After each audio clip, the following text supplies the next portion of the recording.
रक्तदानाचं जे आयोजन केलं होतं की माझ्या वाढदिवसानिमित्तानं हारे तुरे काय आणू नका, शालीवर खर्च करू नका, नारळावर खर्च करू नका, फक्त रक्तदान करा. माननीय मुख्यमंत्री साहेबांचं आव्हान होतं माझ्यासाठी, वाढदिवसाच्या निमित्तानं हारे तुरे काय आणू नका, फक्त रक्तदान करा आणि रक्तदानाचे शिबिरे आयोजित करा. तर त्या कार्याच्या निमित्तानं, अभिष्ट चिंतन सोहळ्याच्या निमित्तानं जे रक्तदान शिबिराचं आयोजन करण्यात आलं या महाराष्ट्रामध्ये, आणि त्या एका कार्यक्रमामध्ये मी त्या कार्यक्रमाचा उद्घाटक होतो. आणि एवढं जे रक्त या महाराष्ट्रामध्ये एका मुख्यमंत्री साहेबाच्या बुद्धिमत्तेमधून निघालेला हा उपक्रम होता.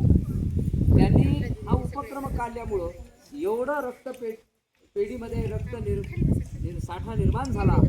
ते आज ज्यांना रक्ताची गरज आहे अशा सर्व जीवांना त्यांनी जीवदान देण्याचं काम त्यांच्या या रक्तदानामधून केलं. हे सर्वात आतापर्यंत झालेल्या सगळ्यात मुख्यमंत्र्यामध्ये श्रेष्ठ अशा प्रकारचे मुख्यमंत्री आहेत की ज्यांनी रक्तदान आपल्या अभिष्ट चिंतन सोहळ्याच्या निमित्तानं करून त्यांनी हे जे निर्माण केलं, रक्तपेढी मध्ये साठा निर्माण केला.